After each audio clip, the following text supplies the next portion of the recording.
12:30 மணிக்கு தமிழக முதல்வர் அவர்களை தலைமைச் செயலகத்தில் விடுதலை சிறுத்தைகள் கட்சியின் சார்பிலே சந்திக்க உள்ளோம். அண்மையில் பெஞ்சால் புயல் கடுமையான பாதிப்பை ஏற்படுத்தியிருக்கிறது. குறிப்பாக விழுப்புரம், திருவண்ணாமலை, தருமபுரி, கிருஷ்ணகிரி ஆகிய மாவட்டங்கள் கடும் பாதிப்புக்குள்ளாகி இருக்கின்றன. 16 பேர் இதுவரையில் உயிரிழந்திருப்பது தெரிய வந்திருக்கிறது விழுப்புரம் மாவட்டத்தில் இந்த புயல் வெள்ளத்தால். ஆகவே தமிழ்நாடு அரசின் மீட்பு நடவடிக்கைகளுக்கு ஒத்துழைக்கும் வகையில் விடுதலை சிறுத்தைகள் கட்சியின் சார்பிலே முதலமைச்சர் பொது நிவாரண நிதிக்கு ரூபாய் 10 லட்சம் இன்றைக்கு வழங்குகிறோம்.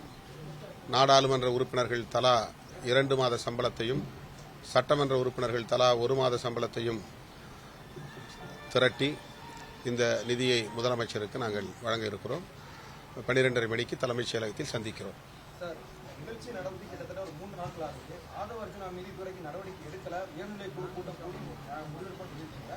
உங்களுடைய கருத்தை அவர் நேரடியாக பிரதிபலிப்பார் நினைக்கிறீங்களா? ஏன் தாமதம்? அவருடைய நடவடிக்கை மீது தாமதம்? அது முறையாக நாங்கள் அறிவிப்போம். பிரஸ்ல சொல்ற விஷயம் இல்லை, முறையா அறிவிப்போம்.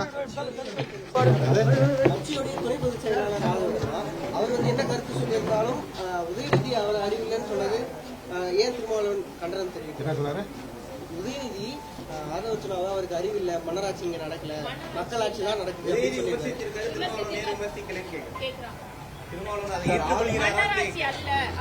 மக்களாட்சி தான் என்கிட்ட கேட்டாங்க. இது மன்னராட்சி அல்ல, மக்களாட்சி தான்.